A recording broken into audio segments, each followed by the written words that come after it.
Tension is rising inside America's industrial heart, stirred not by a scandal or a sudden disaster, but by a corporate decision that rippled far beyond the boardroom.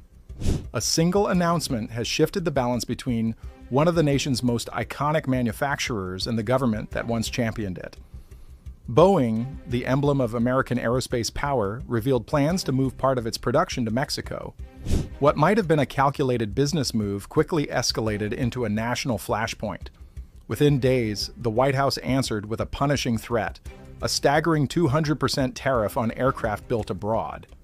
A company that helped define American industry now finds itself cornered in its own backyard. The question is, how far will this showdown go, and who stands to lose the most? The opening scene of this story was not staged for cameras or choreographed for the public eye. It began with a private phone call, the kind of exchange that usually passes quietly into history. On one side of the line stood the President of the United States. On the other, the chief executive of a company long regarded as a national symbol of strength and innovation. The silence between them carried weight, the words exchanged were measured, yet those brief moments set in motion a confrontation that would ripple far beyond the immediate players. Out of that tense call, a new battlefront emerged where politics collided with business, and decisions once confined to boardrooms suddenly spilled into the center of global affairs. Instead of softening the conflict, the aftermath of that conversation sharpened it. Boeing's CEO, Kelly Ortberg, chose not to yield. His stance was firm, and rather than retreat quietly, he announced to the public a decision that would soon rattle markets, ignite political outrage, and push global supply chains into uncertainty.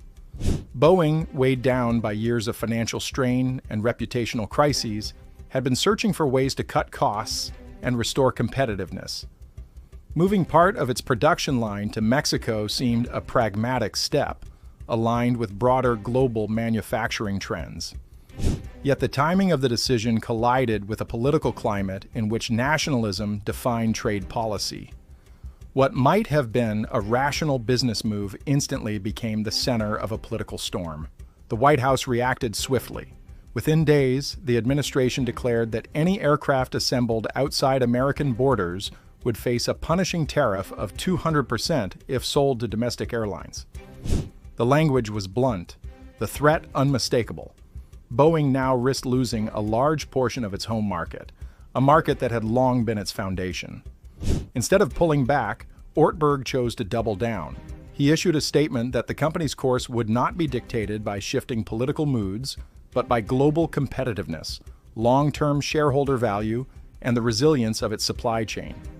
The tariff threat, once thought of as a weapon of pressure, now transformed into a test of whether corporations could still operate independently in a world where politics increasingly claim dominion over economics.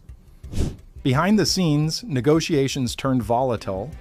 Lobbyists, economists, and policymakers argued over the potential fallout. Some warned of devastating consequences for the domestic aviation sector, while others saw the tariffs as a necessary defense of American jobs. Public debate surged. Supporters of the administration framed Boeing's move as a betrayal of national loyalty. For Boeing, however, the decision was rooted in survival, in the need to compete globally in an industry where rivals were expanding without restraint. International consequences came swiftly. China, one of Boeing's largest customers, responded by raising its own import tariffs on U.S. aircraft to 125%. Orders were frozen, contracts delayed, and aircraft worth billions of dollars sat stranded in warehouses, their future uncertain. Some were already assembled, nearly ready for delivery, yet they could not move forward.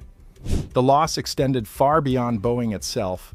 Hundreds of suppliers, transportation firms, and local economies that depended on aviation contracts suddenly found themselves facing severe disruptions. In cities like Wichita, Kansas, and Everett, Washington, the ripple effects reached workers and communities whose livelihoods were tied to every step of the aviation production chain. Boeing could not afford to stand still. Instead of passively absorbing the damage, Ortberg pivoted. He announced plans to redirect stranded aircraft to emerging markets in South Asia, Southeast Asia, and Latin America. These regions, marked by rapid aviation growth and less political entanglement, represented both a lifeline and a potential new future. The strategy sent a clear message. Boeing intended to reduce dependence on Washington's approval and to assert its independence on the global stage. Results began to materialize sooner than expected. By the first quarter of 2025, Boeing delivered 130 aircraft, a sharp increase from 83 during the same period a year earlier. Revenue rose 18%, nearing $20 billion. Although free cash flow remained negative, analysts were surprised by the pace of the recovery, and Ortberg projected a return to positive cash flow before the year's end. Yet, the numbers told only part of the story. Global customers, particularly in Europe, were growing uneasy. Ryanair, one of Boeing's most significant clients, issued a warning. If tariffs drove up costs, it would turn toward Airbus or even China's Comac. The message was unmistakable. Airlines valued affordability and stability, not political battles. This confrontation exposed a larger dilemma, one not confined to Boeing alone. Every multinational faced the challenge of preserving global flexibility without being branded as disloyal to the homeland. Ortberg framed Boeing's global expansion not as a rejection of American values, but as a necessity for long-term survival. That perspective resonated across industries. Corporations like Apple, Ford, and Tesla, all heavily reliant on global supply chains, watched closely as Boeing tested the limits of corporate independence under political fire. Still, Boeing's path was riddled with obstacles.